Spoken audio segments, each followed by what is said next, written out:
The birth of every child is a miracle.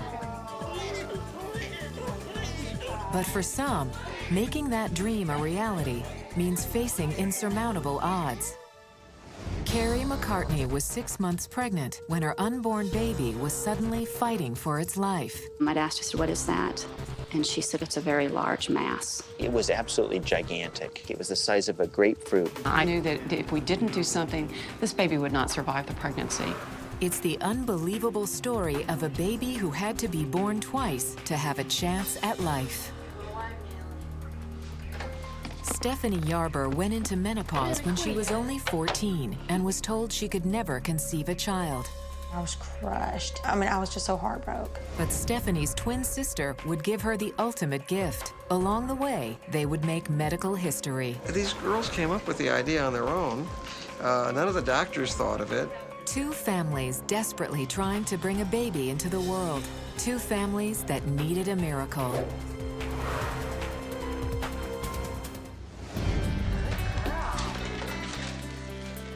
Pastor Chad McCartney and his wife Carrie of Laredo, Texas, always knew they wanted a house full of kids. After the birth of their fourth child, Maya, they wondered if their family was complete. We started asking ourselves, are we really, ready to be done? And we realized we weren't. We could still, in our minds and our hearts, still see one more face around the table. And so we thought, one more. So when the couple announced in October 2007 that Carrie was pregnant, the entire family was thrilled, especially the older kids, 12-year-old Taylor, 9-year-old Christian, and 8-year-old Tanner. Carrie, who had just turned 40, intended to cherish every moment of this last pregnancy. I felt great being pregnant, had great deliveries, recovered well afterwards. All of my pregnancies, all 4 of them, were very normal. Going to find out about our baby. On Friday, February 15th, Carrie was nearly 6 months pregnant and feeling great. She was due for her 23-week ultrasound, so the couple piled their kids in the car and headed for her doctor's office, 2.5 hours away in San Antonio. What do you think about Abigail? The discussion on the way up was it going to be a boy or was it going to be a girl, and whose room was he or she going to be in, and what were the names going to be, so everyone was really excited. With the entire family in the room, Carrie asked the question on all of their minds. Towards the end of the ultrasound, we said, what is it a boy or a girl? She goes, oh, it's a girl. But there was something else on the scan that caught the eye of the technician. A large, mysterious shape growing from the baby's tailbone. I could tell it wasn't supposed to be there. And I'd asked her, I said, what is that? And she said, well, it's a mass. And I said, is it a large mass? And she said, yes, it's a very large mass. At that point, she asked our kids to leave the ultrasound room and said, I'm going to have you talk to the doctor about it. Carrie's doctor informed them that the mass, which was almost as large as the baby, was an extremely rare type of tumor called a sacrococcygeal teratoma. Although not malignant, the blood-filled tumor posed a serious threat to the baby's life. This tumor, because it was so vascular, would probably, most likely, continue to grow, and that our baby would probably die of heart failure because her little heart would have to fill the tumor with blood as well as her own body, and it would give out. And she said, most likely she has less than a 10% chance of living.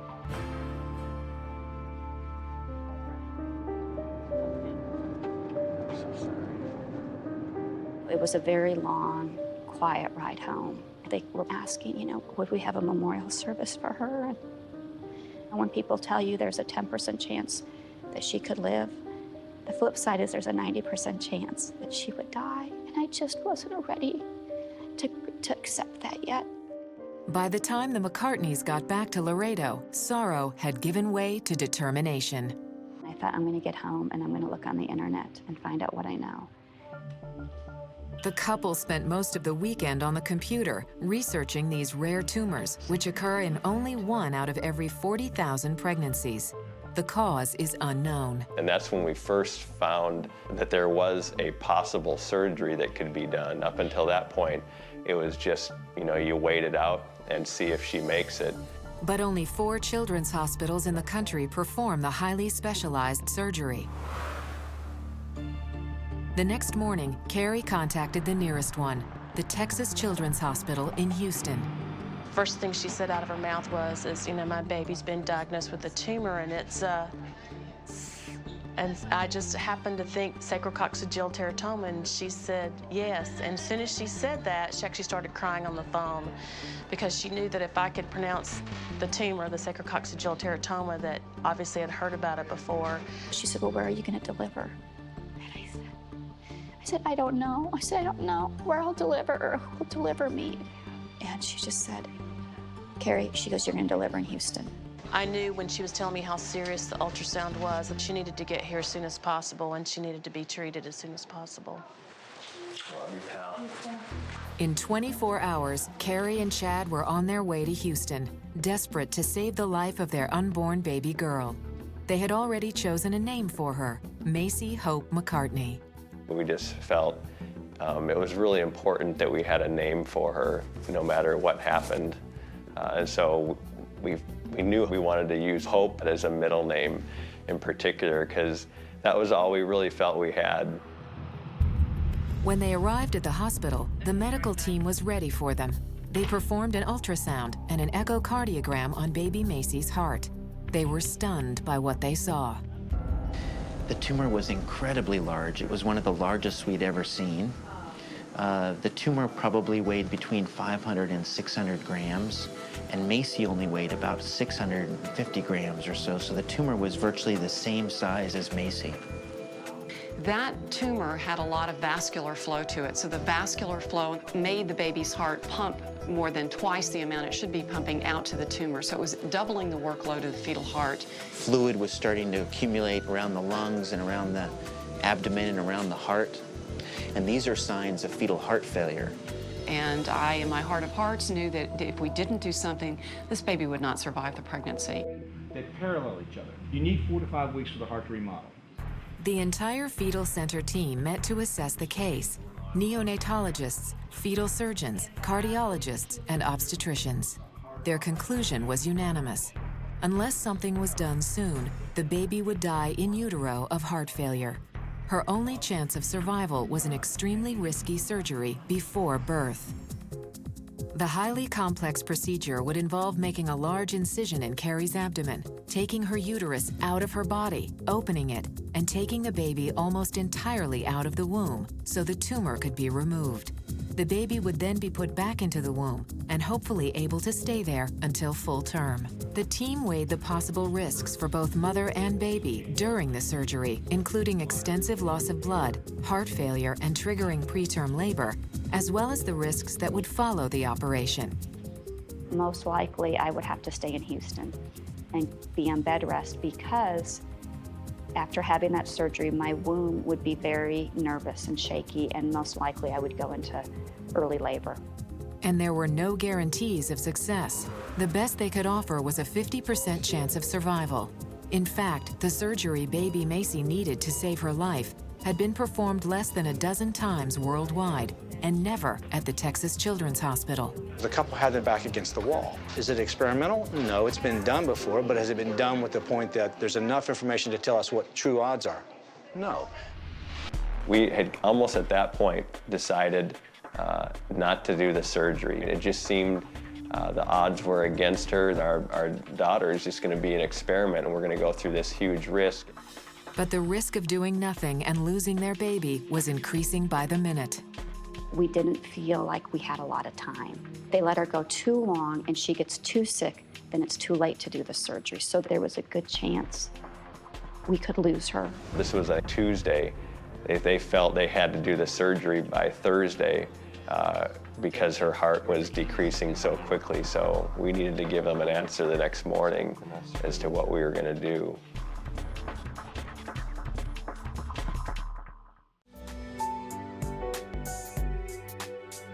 After an agonizing night, the McCartneys called the hospital with their decision. We said, yes, we're going to go forth with the surgery. Bye-bye.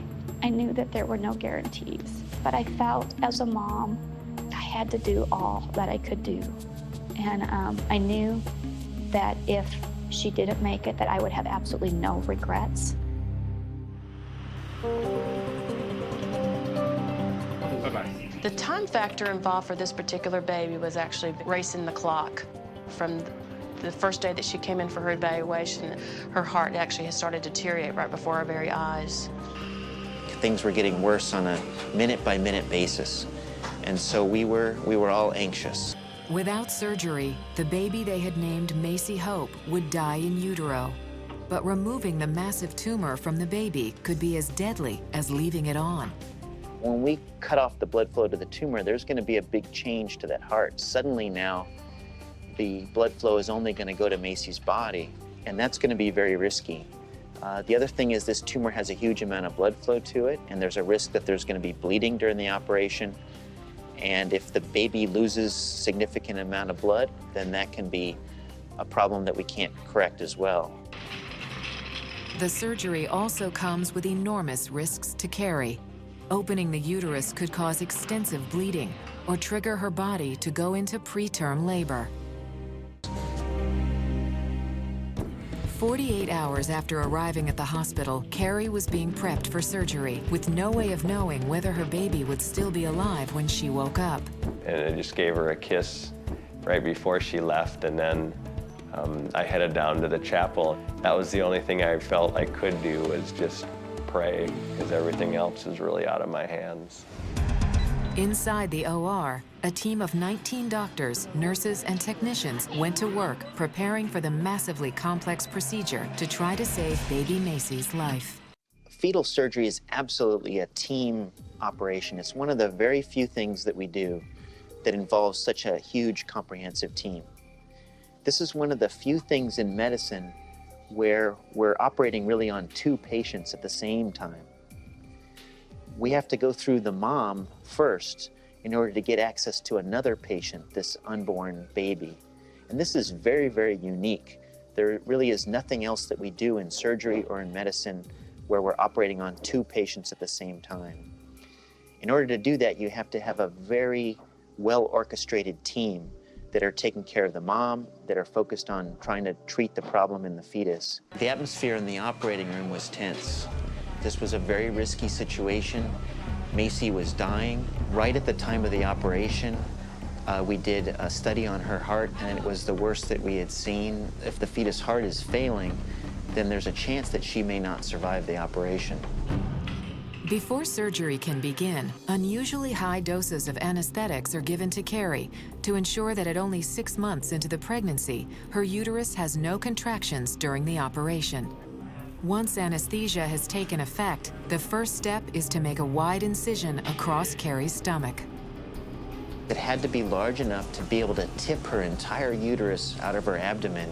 But before doctors can open the uterus and get to Macy, they have one more obstacle to overcome. The massive tumor growing out of Macy's tailbone is weighing her down, keeping her in a breech position. With not a moment to waste, she has to be manually flipped into the right position, or the surgery will be impossible.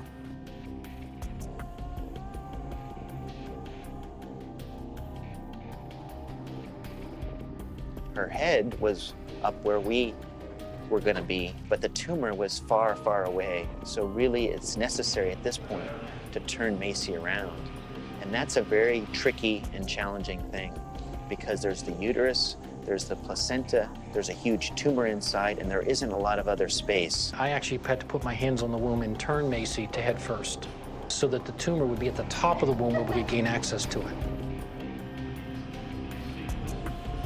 But we also have this pressure of time. We're trying to do things quickly because we can't take a real long time during this operation, or Macy's heart is not going to survive. It's not going to last during the operation. With the baby in the correct position, the riskiest part of the surgery begins, as Carrie's entire uterus is removed from her body. Working quickly, Dr. Cass must be absolutely precise in determining where to open the uterus, or risk losing baby Macy on the spot. The first danger was the fact that the placenta was on the front side of the uterus. The placenta is where Macy is getting all of her oxygen and all of her blood flow. And so it's very important that we open the uterus in a place where the placenta is not located, toward the back. We then made an opening in the uterine wall, and at this point we saw the tumor for the first time, this gigantic tumor. 2 hours into the surgery, baby Macy is lifted out of her mother's womb. The massive tumor growing out of her tailbone is the first thing to emerge. It was absolutely gigantic. It was the size of a grapefruit, and it was really bigger than Macy was. And in order to try to remove it, it's necessary for us to separate the tumor from her anus and from the rectum. And in this small fetus, that's a very delicate endeavor.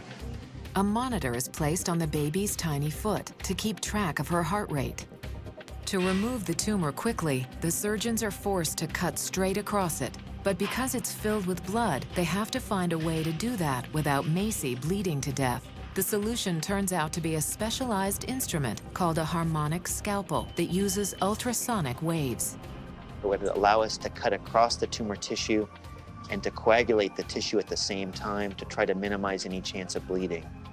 So we used this instrument during the operation, which is probably one of the first times that instrument has been used during a fetal operation, and it worked incredibly well. Time is now critical. The goal is to only expose the baby to the outside elements for less than an hour. Every minute puts additional strain on her already weakened heart. As the surgeons remove the tumor, it is vitally important to keep the top part of the baby inside Carrie's womb. If you were to remove the baby completely, then the uterus thinks, aha, there's no pregnancy anymore, and it wants to close off. It wants to go into labor. So we try to keep as much of the baby inside the uterine cavity as possible to allow the uterus to think there's still a pregnancy. Throughout the surgery, Dr. Moise and fetal cardiologist Nancy Ayers keep an eye on every beat of Macy's heart. The major concern we have is the heart actually stopping and not being able to get the heart back again. We saw during the procedure numerous times where the fetal heart rate declined to a very critical level, and we would respond with medications, and we would stop pressure on the baby, pulling out the baby. We would make sure that the baby was positioned well, that there was no compromise to the umbilical cord, which is a very critical part of the surgery to make sure that the baby is still getting adequate perfusion to the baby via mother and via the placenta and the cord. The team takes less than 20 minutes to remove the tumor that had been draining away Macy's life. But now her tiny heart faces its biggest test. When the mass was actually removed, the heart became stunned, and you could see a decline in the heart rate, and that was very worrisome. Now the team must get Macy back into her mother's womb as quickly as possible. We tucked Macy back into the uterine cavity, and we began to stitch closed the opening that we had created in the uterus. And we were able to get it pretty sealed.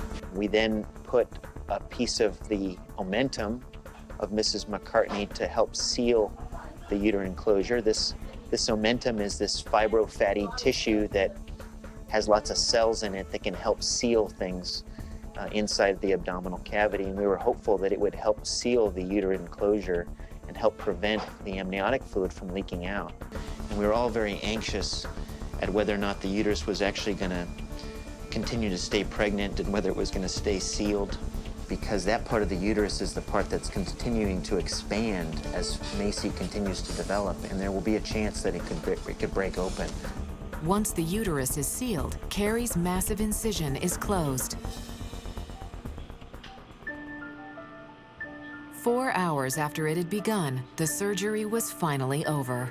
And at the end of the operation, we were absolutely ecstatic that things had gone as well as they possibly could. Baby Macy tolerated the procedure well, Mom tolerated the procedure well, and it really went totally as planned. Apparently, the first question I asked was, did Macy make it? And he said, she made it. She made it. And then the next question I'd asked was, but did they get the whole tumor? Did they get it all? He said they got it all. Now the process of waiting begins. We have to hope that the uterus is not going to go into labor, because if she were to be born in the next few days after the operation, it was very likely that she would die because she was still just too sick to survive outside the womb. Macy had beaten the odds and survived the extensive surgery. But just 24 hours later, this tiny baby was once more fighting for her life. She was getting sicker and sicker. They were seeing more and more fluid around her heart, around her skull, which are all signs of heart failure. There was fluid around the baby's abdomen, and so clearly something had happened that even though the baby left the operating room looking really very good at that point, the next day the baby looked very bad. Carrie, too, had taken a turn for the worse since the surgery. We've made a big cut in her womb. We've sewn it up. The womb's not happy about that. It begins to contract. So we have to put some major medications on board to stop that from happening. And they have side effects. In particular, they can cause mom to retain fluid on her lungs and need oxygen. And that's, in fact, what happened to Carrie. Carrie was very sick just from the medication, so that was difficult to see her in that state, and at the same time, seeing our baby continuing to go downhill, things just weren't looking real good at that point. Carrie's doctors must make a lightning-quick decision to try to save Macy's life again.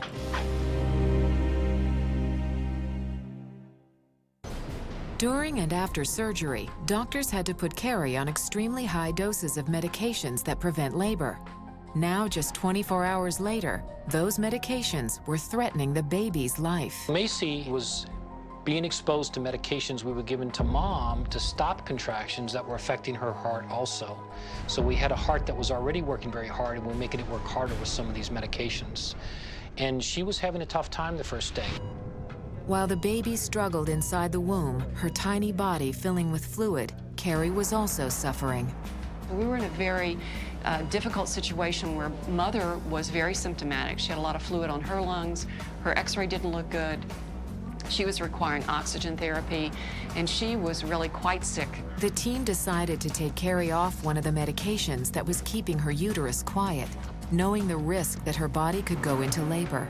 For 24 hours, everyone waited anxiously to see if this would relieve the growing pressure on the baby's heart. When they checked her, the fluid level had gone down, her heart was getting stronger, and everything was turning and heading in the right directions.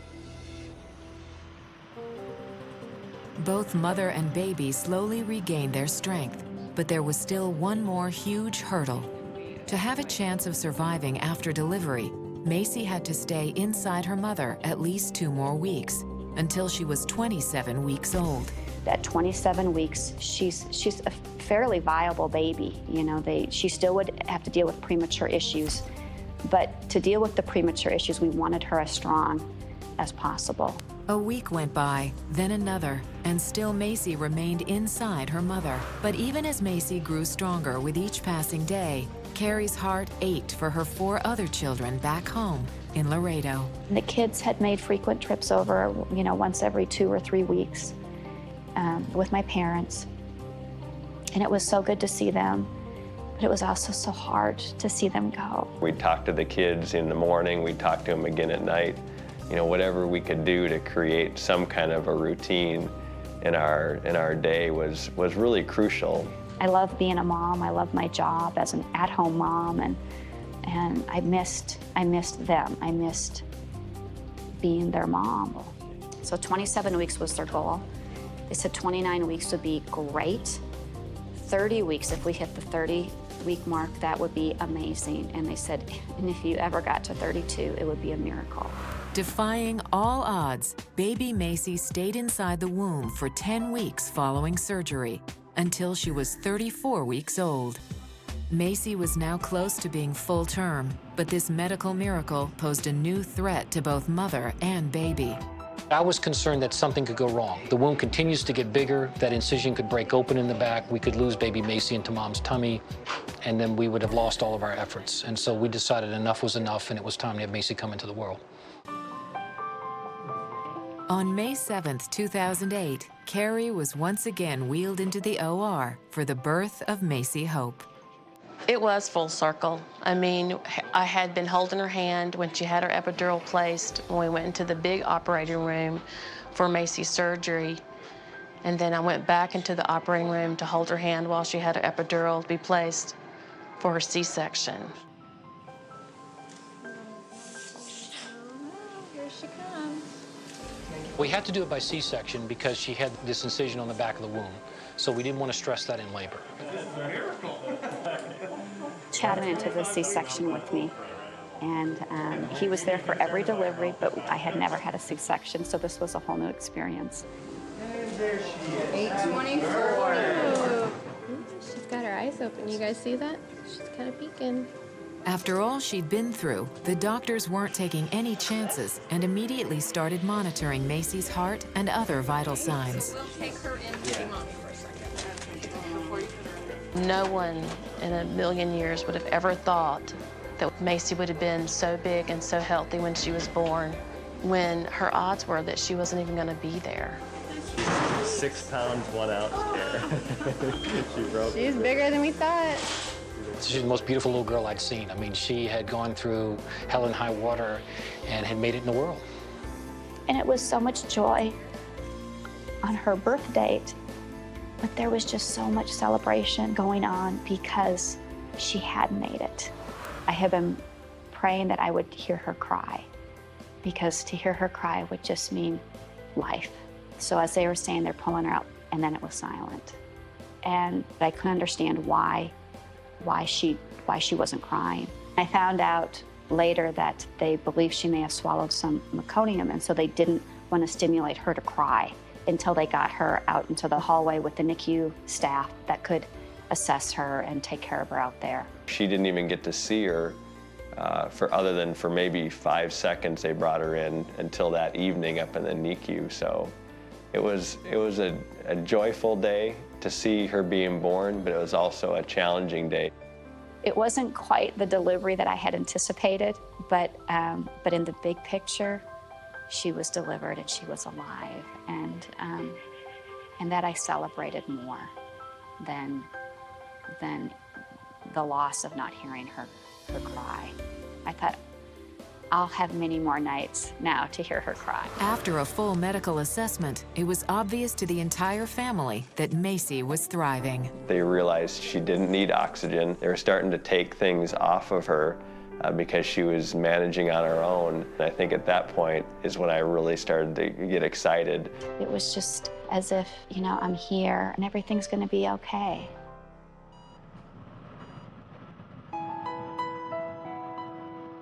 One month after her birth and 6 days before her original due date, Macy Hope finally came home to Laredo. For all intents and purposes, you know, we shouldn't even have her. The odds were so far against her that, you know, we're holding this little miracle.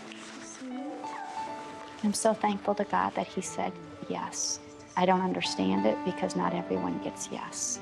And for some reason, He chose to give us yes. Carrie and Chad, our couple, are one of the most amazing couples that I've ever actually been exposed to in my almost 30 years of nursing.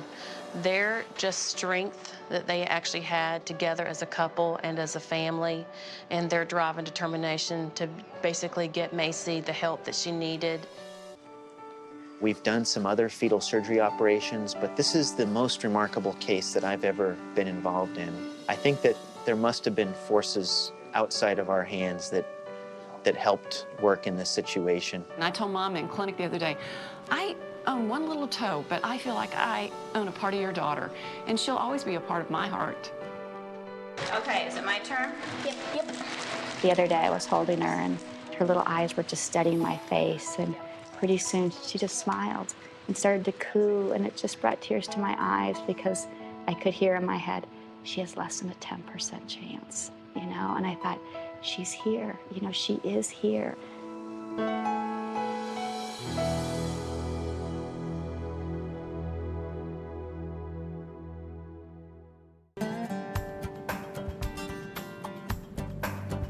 In the small town of Muscle Shoals, Alabama, everybody knew Stephanie and Melanie Fuller, identical twins who were rarely seen apart. Fuller twins. There's the Fuller twins. Yeah. We didn't have names, but we were the Fuller twins, so that was fun. That's all they knew was Fuller twins. Scoot on up on the hill, Stephanie. She looks a lot taller than you. Even though they looked alike, Stephanie and Melanie, the older sister by 5 minutes, always had distinct personalities. Melanie was what I like to call the tomboyish, outgoing, one, and Stephanie was always what we called the little princess. She was always the one. She kind of followed behind Melanie. Stephanie, hold on. You got to help balance.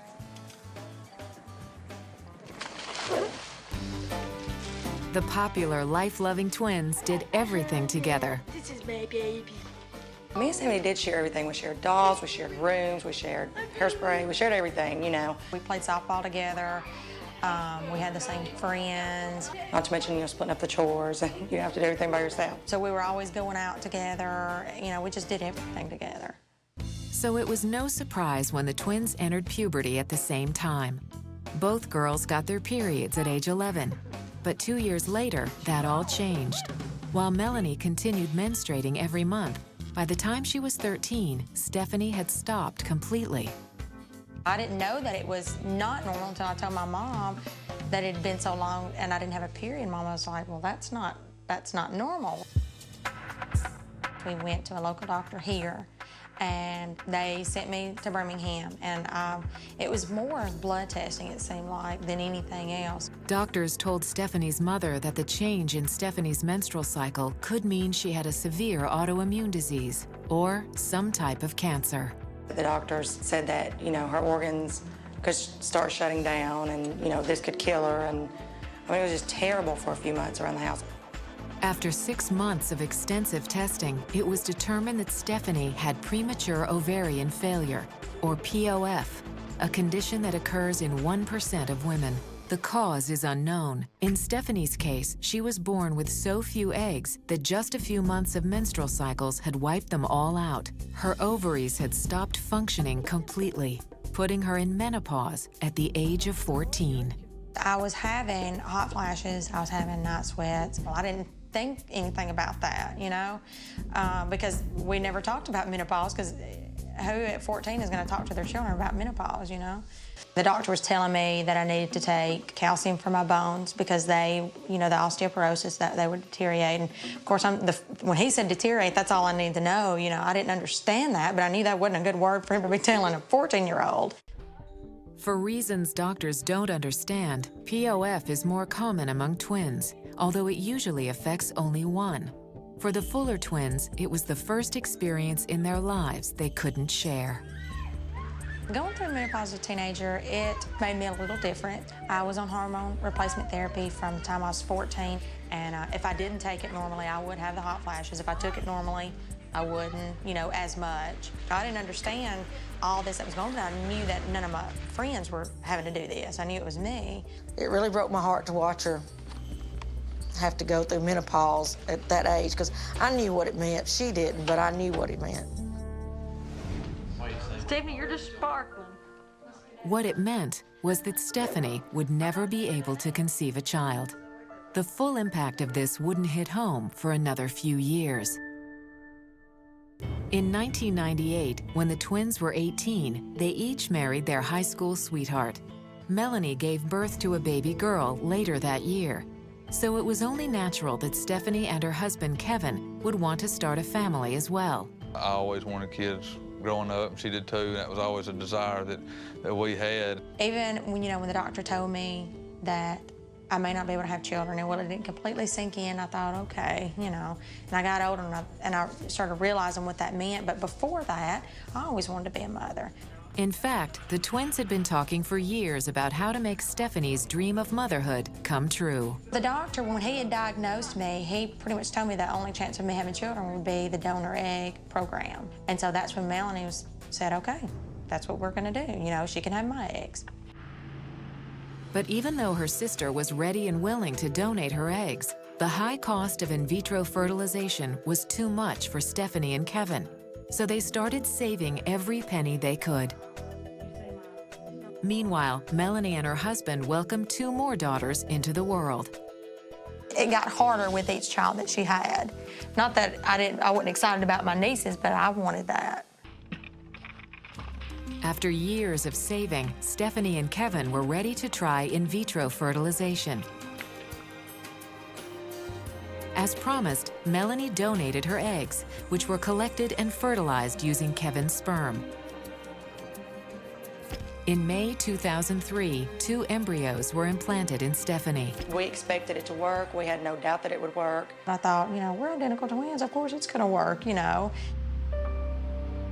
2 weeks later, they got the results. Stephanie was not pregnant. It was the most heartbreaking thing I'd ever been through. Not, because it wasn't me that it failed for, but for her. I was crushed. I remember just sobbing about it, just crying my eyes out. And I was just so heartbroken. That was a really bad day. That was one of the hardest days. Wasn't something that Mother could fix. And that was the hardest part of the whole thing, was this was not something I could fix or buy or do or love enough to make it better. But Stephanie refused to give up, undergoing a second round of in vitro. That also failed. There was times where I got down and just thought, I may not ever be a daddy. And that was hard for me because I wanted it so bad. She did too, but I guess I was more realistic, and I got to thinking, well, it may not be, it may not be. I gave myself a season of pity where I thought that, what if I don't become a mother? But after I allowed myself that time, I got up and I thought, I'm going to be a mother. So the couple decided on a new approach to parenthood. We got approved for adoption, and we're really serious about adoption. And, something in my heart just wasn't right. Because I wanted to experience life. I wanted to experience a baby moving. I wanted to experience labor and delivery and just that afterglow of a new mother. I wanted the whole package. I wanted to be able to experience all of that. Get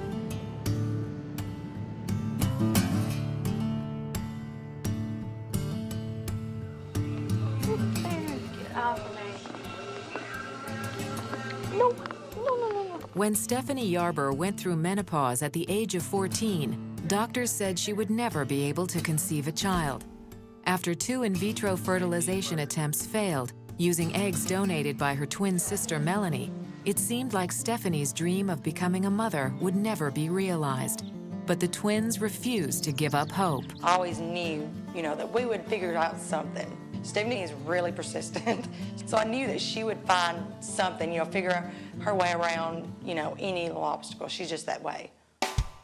I got on the internet, started searching some things out. Of course, on the internet, stuff just kind of comes up when you put in a couple of little words. Stephanie spent hours online reading through medical journals and research reports when something grabbed her attention. An article about a doctor who had performed a testicle transplant surgery between twin brothers in 1977. I was like, wow. That's where I first started getting that glimmer of hope. Stephanie wondered if a similar surgery could be performed between female twins, where an ovary would be transplanted. Another search led her to the doctor who had performed the surgery on the male twins, Dr. Sherman Silber, a reproductive surgeon and fertility expert at St. Luke's Hospital in St. Louis. So I called, and he said that he had been waiting for this phone call for 25 years. Identical twin girls with a situation like this, for a surgery like this. As soon as she hung up with Dr. Silber, Stephanie immediately called her sister. I didn't have a doubt in my mind Melanie would donate an ovary. I almost didn't even ask her when I called her. I just called her and was telling her about it, not even thinking to ask her, because that's just how she is. Losing an ovary never scared me because I still have one, and I have 3 little girls. I don't plan to have any more.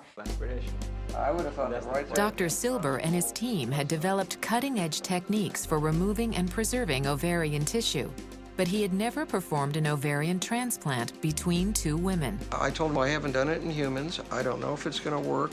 So you're taking a big chance, I told him. And in that cute, they're just so charming way, they just said, we'll take a chance on you.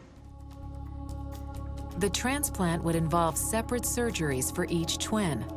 First, one of Melanie's healthy ovaries would be taken out, and the outer layer, where the eggs are contained, removed and divided into 3 sections. One would be frozen for later use. The other 2 sections would be grafted onto Stephanie's non-functioning ovaries. renewing her ability to ovulate and hopefully conceive a child. He's like, I don't have statistics to give you. You're the first to do this. I don't have anything to give you. I don't have a percentage to give you. He said, but I really think it's gonna, I really think we have a good chance of this working. On April 23, 2004, the twins were on their way to St. Louis to undergo the world's first ovarian transplant. The morning of the surgery, the twins couldn't have been in more opposite states of mind. Stephanie's sitting over there, bless her heart, with her Kleenex, and I was just flipping through, to see what to watch on TV, because I thought, I've had a C-section, cannot be much worse than that. Melanie was not scared of anything. She never really has been. If she is, she wouldn't have showed it to me.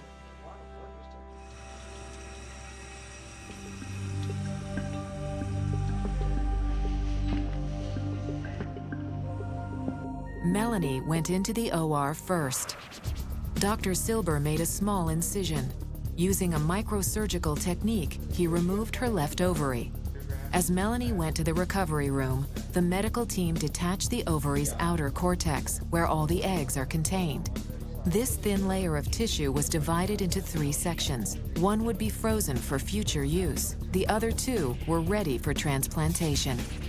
Now it was Stephanie's turn to undergo the more complicated of the 2 laparoscopic surgeries. First, Dr. Silber removed the outer layer of Stephanie's non-functioning ovaries. Then, a portion of Melanie's egg-rich tissue was grafted onto each one. They were genetically identical, so we didn't have to worry about rejection. We basically took off the substance of all of Stephanie's dead ovary and put the new ovary for Melanie on there. What happens is the blood vessels grow into this thin tissue, and basically it comes out and forms a new ovary. After 2 hours, both surgeries were complete. I felt very relieved because it was tricky and difficult. So I was very relieved. It looked like it went very, very well. The family drove back to Alabama the next day. It could be a long wait before Stephanie would know if the new ovaries were functioning. If they were, she would get her period again every month.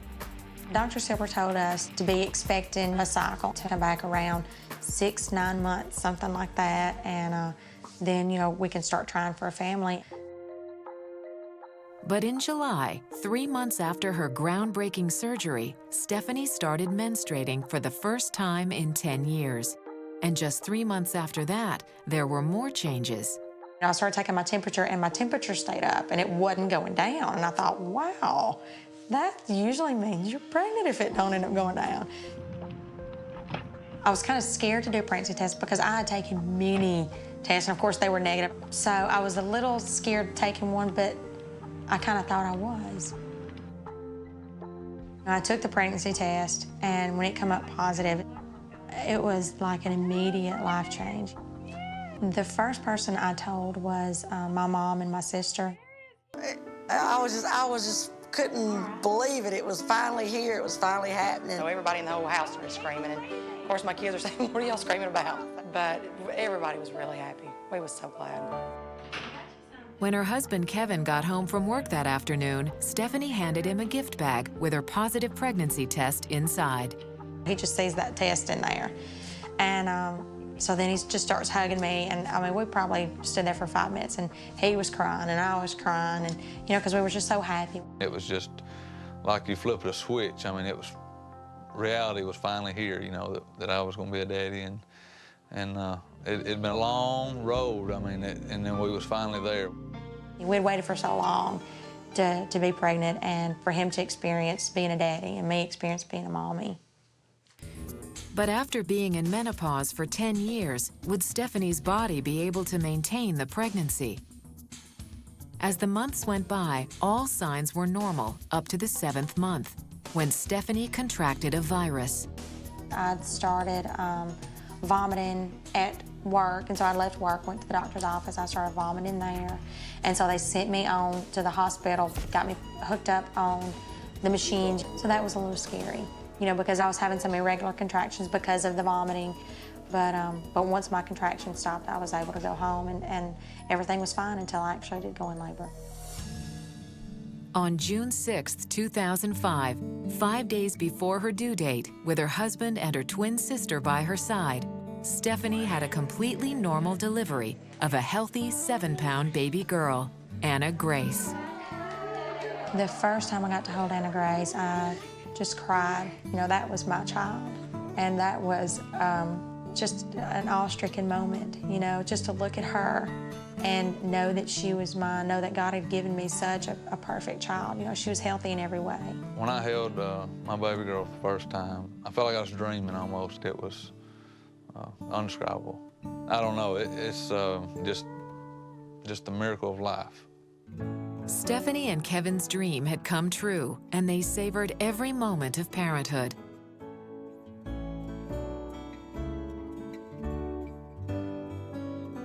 The only thing that could make life even more complete would be to have a sister or brother for their miracle baby. After Anna Grace was born, we did try to get pregnant again, and we actually did get pregnant. We miscarried, and that was pretty hard. That was something that I never wanted to experience. 8 months passed without another pregnancy. Dr. Silver told me when we originally done the procedure that he didn't know how long that the ovary would last. You know, there was just no way to know. Well, it's beginning to expand again. I was concerned that maybe she was running out of eggs and maybe she wasn't making enough progesterone, indicating she was going to go into menopause again. So at that point, we suggested transplanting the frozen tissue. In March 2007, Stephanie underwent her second ovarian transplant surgery, using another section of Melanie's ovary. No one knew for sure if this surgery would be as successful in helping Stephanie and Kevin conceive baby number 2, but they didn't have to wait long to find out. You know, I got pregnant before I ever had a cycle with a cycle. It was still 5 months, but I was still waiting for a cycle when I found out I was pregnant. Once again, Stephanie's body accepted the pregnancy. She carried full term with no complications. On April 21, 2008, Stephanie and Kevin welcomed their second miracle baby, a little girl they named Addison. You know, there was nothing else that she's wanted more than to be a mother. So it was perfect. It's what she's always wanted. Mommy, don't need to be fixed. Well, yeah, just a little. Stephanie is an awesome person. She is a rock. She really is. She's been through so much, and just an awesome mom. Very pretty. You couldn't ask for a better mother. Stephanie and Kevin think one more child will make their family complete. If her ovaries run out of eggs before their next child is conceived, Stephanie still has a nest of frozen eggs she can tap into. She'll have as many kids as she wants to have. Stephanie's simple desire to be a mother led her and Melanie to make medical history with the world's first successful ovarian transplant. They were very brave women. I mean, they were pioneers, so to speak. Never in a million years did it cross my mind that it would be something that would be like this, like groundbreaking. But then when when I think back on it, it's just like, that's something we did. And that's pretty awesome. I can never thank her enough for what she has allowed me to become. You know, I'm a mother.